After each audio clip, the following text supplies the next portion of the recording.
Hey, alors aujourd'hui on se retrouve pour ma deuxième vidéo. Je vais pas faire ça à chaque fois, ne vous inquiétez pas.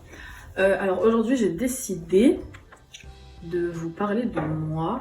J'ai décidé de vous faire ma vie étudiant un échec ou pas. C'est-à-dire que je vais vous raconter comment s'est passée mon entrée dans les études supérieures. Si j'ai bien réussi, si j'ai mal réussi, bah je vous dirai tout ça. Donc c'est parti. Alors, en vrai je fais genre j'ai pris des notes mais j'ai archi rien écrit, bref. Alors, donc je vais vous raconter depuis le début comment ça s'est passé. Donc pour commencer, j'ai dû m'inscrire sur Parcoursup.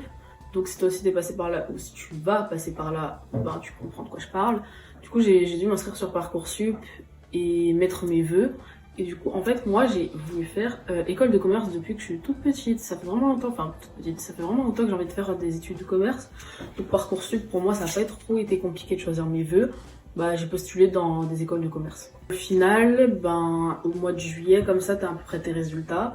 Du coup, j'ai vu que j'étais acceptée dans des bonnes écoles de commerce. Du coup, il y avait l'EDEC, l'EM Lyon, dans lesquelles j'avais accepté. Et genre, l'EDEC, c'est la 5e, l'EM Lyon, la 4e meilleure école de France.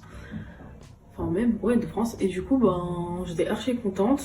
Et j'ai décidé de m'inscrire à l'EDEC de Lille, dans le Nord. Au début, j'avais beaucoup d'appréhension par rapport à comment allait se dérouler ma vie solo du coup parce que je serais plus chez moi à la maison. Lille c'était à 700 km de chez moi donc c'était archi loin. Du coup pendant les vacances d'été j'ai commencé à chercher un appartement etc. Et puis en fait avec ma mère on a pu trouver assez rapidement, ce qui a fait que j'ai pu aller pendant les vacances d'été visiter mon appartement. Enfin choisir l'appartement que je voulais. En fait c'est un appartement avec plusieurs chambres, du coup j'ai pu choisir la chambre que je voulais. Donc voilà. Sur ce point-là, au niveau organisation, tout s'est archi bien passé, je trouve. Ça a été assez rapide, j'ai pu m'installer assez rapidement. Ma mère m'a accompagnée faire mes premiers déménagements. Quand je vous dis que la voiture c'était long, 6h30 dans une voiture pour faire un aller, juste un aller. Donc imaginez-vous quand ma mère elle m'a accompagnée, qu'elle m'a redéposée et qu'elle est rentrée genre. Enfin bref. Donc, deuxième partie de la vidéo, je vais vous parler de comment je me suis organisée dans ma vie toute seule. Donc en fait, ce qui s'est passé, c'est que ma mère me donnait de l'argent tous les mois pour que je puisse vivre, tout simplement. Et du coup, je divisais cet argent par 4, etc. Enfin, pour avoir, pour chaque semaine, l'argent que j'avais besoin d'avoir, tu vois. Du coup, j'ai dû apprendre à faire mes courses toute seule. Elle m'a acheté des livres de cuisine et tout ça. Du coup, ça m'a beaucoup aidée. Parce que comme je vous ai dit dans ma précédente vidéo, je sais pas cuisiner. Du coup, sur ce côté-là, elle avait archi peur pour moi, genre vraiment. Mais en vrai, ça va, je me suis bien débrouillée. Niveau repas, je faisais mes repas toute seule. Malheureusement, au bout d'on va dire un mois et demi, j'ai découvert Uber Eats. Ça m'a vraiment fauché, mais quand je vous dis que Uber Eats, faut pas rentrer là-dedans, c'est que vraiment, quand tu commences la vente à emporter et que tu commences à commander le soir parce que t'as la flemme, à midi parce que t'as envie de manger un truc consistant, non, franchement ne commencez même pas, genre vraiment. Voilà, du coup on va continuer.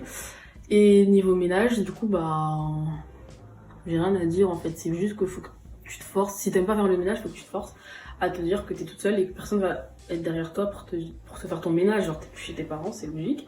Sur ce point-là, j'étais assez autonome, genre j'arrive à faire mes courses, à faire ma nourriture, etc. Ah oui, un point important, les soirées étudiantes. Mais qui a inventé ça en fait? Genre quand je vous dis que les soirées elles passaient avant tout le reste et que vraiment, même niveau argent en fait, je vous explique genre les soirées et tout ça, en général tu ramènes une bouteille d'alcool, une bouteille de quelque chose. Du coup ça fait que tu dépenses. Mais si c'est une fois ça va. Mais quand je vous dis qu'au début de l'année on avait des soirées tout le temps. C'est-à-dire que limite, si tu voulais sortir tous les soirs, tu sortais tous les soirs. Sur ce point-là, il faut grave gérer son argent. Se dire, ok, si j'achète là, est-ce que je vais dépenser dans 2 semaines sur ça, tu vois. Et ça, c'est un truc, genre, je parle vraiment en connaissance de cause. Faites attention. Genre, ne sortez pas tout le temps, mangez pas tout le temps dehors. Genre, ok, de temps en temps, tes amis vont venir te forcer à manger dehors, mais si toi, tu sais que tu peux pas, genre, tu y vas pas, tu dis juste non, et puis basta, tu restes chez toi, tu manges ton plat de pâtes. tu déprimes toute seule. Mais voilà, au moins tu n'auras pas dépensé de l'argent, tu seras pas en hesse à la fin, à la fin du mois. Ouais, du coup, ça c'était un conseil que j'avais à vous donner. Un autre conseil que je pourrais vous donner, c'est vraiment commencer les recherches, etc. bien avant. Genre, faites pas comme moi où j'ai commencé vraiment une fois que j'étais acceptée dans mon école. Ok, mais je dois faire comment? Ok, est-ce que mon école est loin de où est mon appartement? Est-ce que nanana? Genre, faites ce genre de recherche vraiment avant. C'est-à-dire que tu sors de la terminale, essaye de savoir ce que tu veux faire, où est-ce que tu veux aller et chercher des appartements, des logements. Et comme ça, ben, au moins, tu vas commencer ta première année comme ça. Mais bref, est-ce que j'ai d'autres conseils à vous donner pour commencer votre vie étudiante? Bah non, franchement, en vrai, c'est chill de ouf. Genre, c'est pas aussi stressant qu'on veut nous le faire croire. En vrai, c'est chill de ouf. Surtout si tu fais tes études genre à côté de chez toi et que tu rentres chez toi, genre vraiment, t'as pas besoin de stresser. Ne stressez pas pour vos études. Genre, kiffez vos études, c'est les meilleures années de votre vie. Du coup, kiffez-les. Et je pense que c'était le dernier conseil que j'avais à vous donner. J'espère que ma vidéo vous aura plu et du coup je vais essayer de faire ce genre de vidéo sur ma chaîne. Je vais pas faire des vidéos make-up et tout ça, je pense qu'il y en a déjà assez sur YouTube et je suis pas une pro du maquillage et de tout ça. Donc je pense que c'est pas la peine, je vais plutôt essayer de faire des vidéos genre conseils où je vais parler. Après dites-moi en commentaire ce que vous voulez comme vidéo, ce que vous voulez pas, ce que je dois améliorer déjà juste avec ces 2 premières vidéos, ce que vous trouvez qui est nul ou que vous aimez pas ou qui vous intéresse pas. Comme ça, ben, je vais pouvoir vite m'améliorer. Sur ce, je vous fais de gros bisous. Je vous invite à liker, à partager et à vous abonner à ma chaîne si c'est la première fois que tu regardes mes vidéos.